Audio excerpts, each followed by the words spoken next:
જય શ્રી કૃષ્ણ। સ્વાગત છે તમારું મારા એક નવા વિડીયોમાં। તો આજે બનાવી રહ્યા છીએ આપણે ભજીયામાંથી બનતી ખાટી મીઠી અને ચટપટી એવી ચટણી। તો મારો વિડીયો પસંદ આવે તો લાઈક કરજો, શેર કરજો અને ચેનલને સબસ્ક્રાઈબ કરજો। ચાલો જોઈએ ભજીયામાંથી બનતી ચટણીની રેસીપી।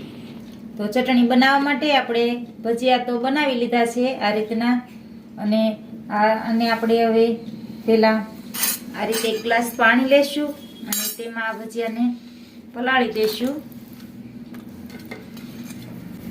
આ રીતે આપણે પાણીમાં પલાળવાના છે ભજીયાને।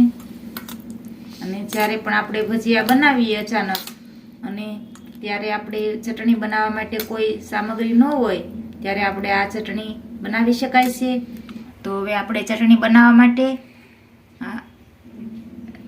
1 ચમચી મીઠું લીધું છે, 1 ચમચી લાલ મરચું પાવડર છે, અને આ ખાટી છાશ લીધી છે આપણે, અને 2 ચમચી ખાંડ લીધી છે।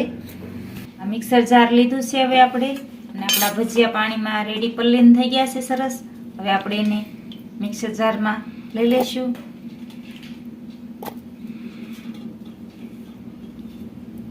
અને તેમાં આપણે આ જે છાશ લીધી છે ખાટી તે એડ કરી દઈશું। ત્યાર પછી મીઠું એડ કરીશું, ખાંડ એડ કરીશું અને લાલ મરચું પાવડર એડ કરી દઈશું। અને હવે આપણે આને મિક્સર જારમાં પીસી લઈશું।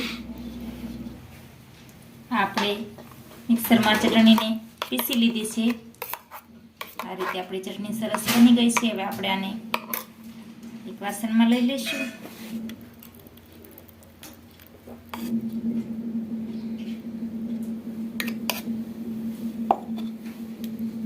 બનીને રેડી છે આપણી ખાટી મીઠી અને સરસ એવી ચટણી।